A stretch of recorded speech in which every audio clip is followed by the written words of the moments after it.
Waynetta and the Cornstalk, a Texas Fairy Tale by Helen Ketterman.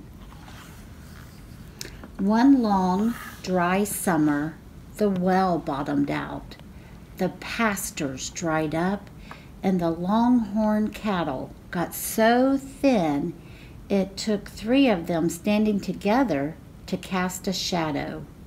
Waynetta and her ma had to sell off the longhorns until only one was left. Finally, Ma gave up altogether. "We've run out of money to buy feed, Waynetta. You'd best sell that last critter before it starves." Waynetta headed out with the longhorn. After a while, she met a stranger. "Howdy, missy," he said. "Where you taking that sorry-looking critter?" "I aim to sell him," Waynetta answered. "How's about trading him for a handful of magic corn?" asked the stranger. "Magic corn?" asked Waynetta. "What does it do?" "These corn kernels will bring you good luck, little lady." "We sure could use some luck," Waynetta said. "It's a deal." When she got home, Waynetta dropped the kernels in Mom's hands. "Look," she said with a grin, "magic corn." Ma frowned. "You must be chuckle-headed, girl. The only magic this corn's got is the disappearing kind." And she tossed them out the window. Waynetta felt lower than a coyote in a canyon. How could she make it up to Ma? The next morning, Waynetta looked out the window. A giant cornstalk blocked the sun. She hurried outside. "That looks like magic to me," she said, "and I aim to find some luck." She started climbing. When she broke through the clouds, Waynetta could hardly believe her eyes. There was the biggest ranch she'd ever seen. She walked to the front door. It was so huge she could barely reach over the doorsteps. She gathered her courage and knocked. A giant woman opened the door. "Why, you're purty as a bluebonnet. Where'd you come from?"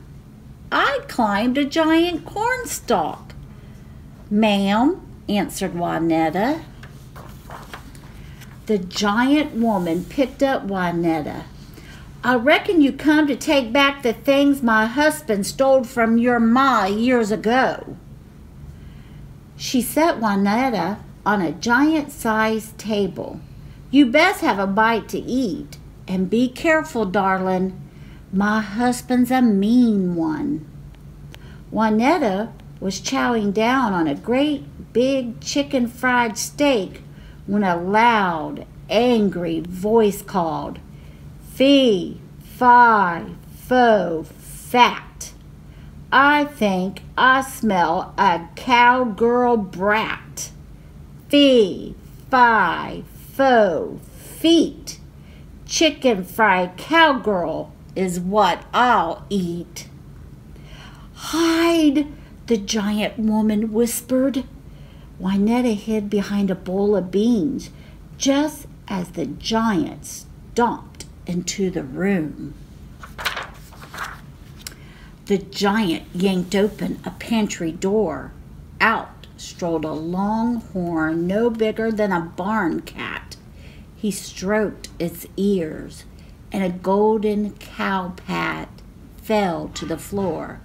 "I love gold," the giant shouted. Next, he took out a teeny lariat and whirled it backwards over his head. He looped it around a thimble-sized bucket. "I love this rope," It never misses.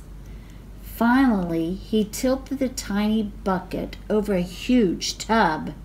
Water poured into the tub, filling it. I love that bucket. It never runs out of water.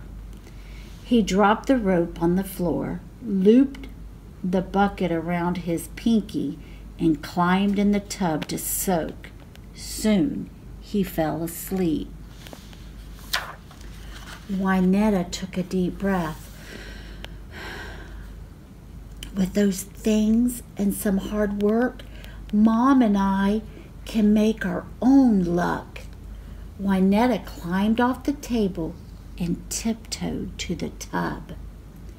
She picked up the lariat and lassoed the longhorn, but when she tried to slip the bucket off the giant's pinky, he woke up.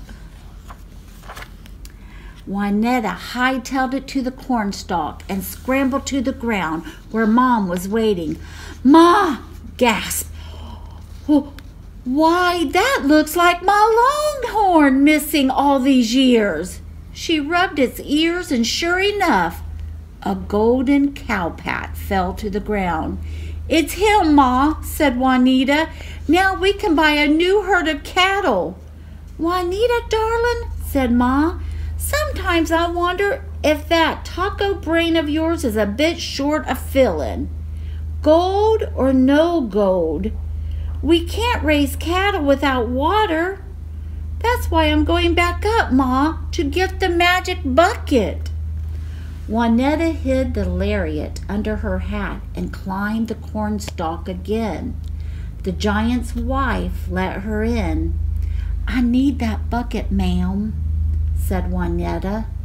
The giant woman nodded. "Be careful. My husband's mad as a fire ant." From the hallway, the giant's voice thundered. "Fee, fi, fo, fin. I smell that cowgirl brat again. Fee, fi, fo, fits. I'll cook myself some cowgirl grits." As the giant stormed into the kitchen, Waynetta ran between his boots and grabbed the bucket. "Well, if it ain't the seasoning for my grits," the giant shouted. He stomped after her. Waynetta raced to the cornstalk. She was almost there when the giant grabbed her. "I feel hungry, and you look tasty," he roared. Waynetta whirled the lariat. "Do your stuff, rope." She lassoed the giant's nose and tugged hard. "Ugh!" yelled the giant, dropping Waynetta. Waynetta leapt on the cornstalk. The giant climbed after her. "Fee, fi, fo, foul. That cowgirl brat has got it now. Fee, fi, fo, few. That cowgirl's gonna be barbecue." Ma was waiting on the ground with the axe. "Bridle your jaw, mister," she shouted. "That cowgirl's my daughter." The instant Waynetta leapt off the cornstalk, Ma swung the axe, and in 3 strong blows chopped the cornstalk down. Thunk! The giant crashed to the ground, making a deep giant-shaped hole. Waynetta tipped the bucket over the hole. "I hope that giant can swim," she said. In no time, the hole became a fine lake. With plenty of water, grass grew on the ranch once again. With the golden cow patties, Waynetta and her ma brought a new herd of longhorns. As for the giant, he bonked his head so hard in the fall, it knocked the mean right out of him. He and his wife stayed on at the ranch and worked alongside Waynetta and her ma. And they all lived happily as June bugs ever after. The end.